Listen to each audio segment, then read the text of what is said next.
What's going on, everybody? Jeremy with Detroit Tech.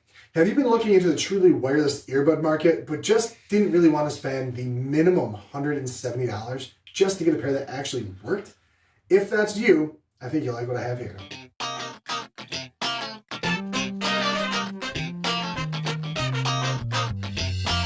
So shout out to our friends over at Tohei for sending these bad boys over.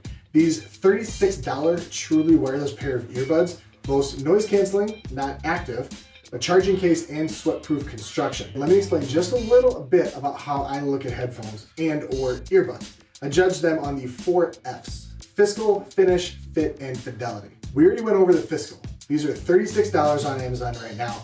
Even just for a regular pair of wireless Bluetooth earbuds, that's a pretty decent price. And these are truly wireless. That's a pretty darn good start. When talking about finish, I'm going over build quality and how easy they are to pair and operate. And as far as finish goes, these definitely aren't made by Apple. For one, they don't look ridiculous in your ears with this giant thing. Anyway, but construction is good enough. It's a little bit plasticky, but they feel solidly built, especially considering the price of $36. They come with a nice case / battery pack. I was a little bit worried they might not stay in very well because they just kind of slide in the side, but it pushes in, holds them together pretty tightly. I've noticed that when I put them in, the red light doesn't always go on like it's charging, but they've gotten charged, so I guess I'm not worried about it actually working. The connection process is a bit weird. You have to push both earbuds until they boot, then they will pair with each other. Then one has a red light, the other has a blue and red light. Then you can actually pair it with your phone. It's not the worst, but it's definitely not the best. The cool part is once they're paired, when you turn them on, a nice voice tells you they're turning on and then tells you which earbud is the right side, which is the left side.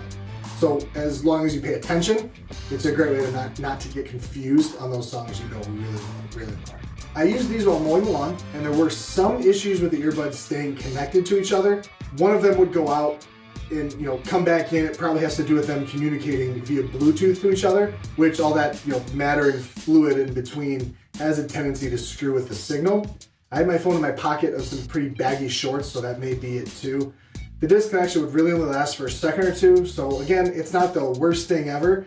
And I've only had it happen while mowing the lawn, so that's okay. I mean, overall, finish is good, definitely not great. Now moving on to fit.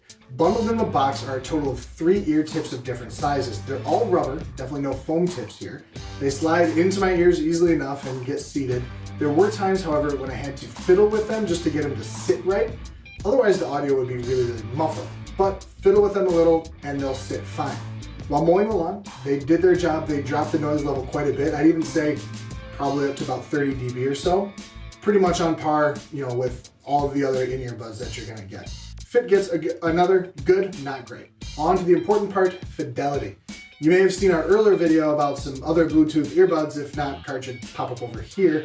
I was pretty brutal to those things. Basically, the exciting EQ they have made them impossible to listen to. They're about the same price as these, maybe even a little bit more expensive. Now, I was a little reticent going into this listening session because of that, but I didn't really need to be. I'll start by saying these are, first, not audiophile earbuds. My Shure SE215s do sound better, but they're wired and cost over twice as much. But when I put these in, man, I was loving it. There's a bump in the bass department. It's actually pretty controlled. I was worried the kick drum, would destroy entire songs and wouldn't be able to hear the vocals like The Pretender by the Foo Fighters. Kick was big, punchy, controlled. In the other earbuds, I couldn't really even hear the vocals in the verse because the low and the low mids were so exaggerated and muddy. Even the upper and upper mids in these were actually pretty decent. They didn't get harsh, they didn't kill my ears like even some much more expensive headphones out there.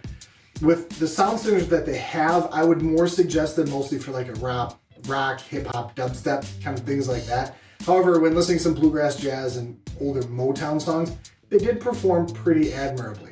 Although, when listening to some pretty decent classical music, there was a lack of definition when it came to, the bows sliding across the cello.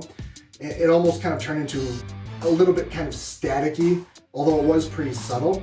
They're never really going to compete with $150 earbuds. My Jaybird X2s do have better clarity, but they also cost you know, 2, 3, 4 times as much depending on when you get them. Even the mic that these things have for phone calls is pretty decent. Corey said it was a bit muffled, but really no more than other Bluetooth headsets. I even put them right in front of the box fan, like right here.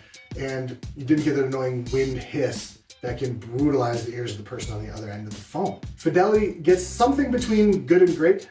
Grand? I don't know, you get the point. So overall, how do I feel about these? Well, I'm using them. I mean, not on a daily basis. I have my Jaybird X2s in my backpack for my walk to work from the parking garage.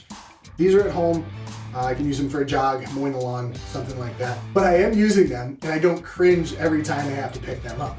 The included case/battery pack keeps them going for quite a while. I've mowed the lawn multiple times, had them sit on my desk at home, and had no issues with them running out at all. I've had these for, I don't know, month and a half, and have not had to charge that battery a second time. So if you're looking for Bluetooth earbuds, especially with all the phones now that have no headphone jack, and don't want to get into the 3-figure and up price range, buy these now. Thanks for watching, everyone. If this was helpful, hit that thumbs up and subscribe. If you thought it sucked, hit the thumbs down. I want to hear your thoughts about what price point you're looking in for your earbuds in the comments below, and we'll catch you in the next one.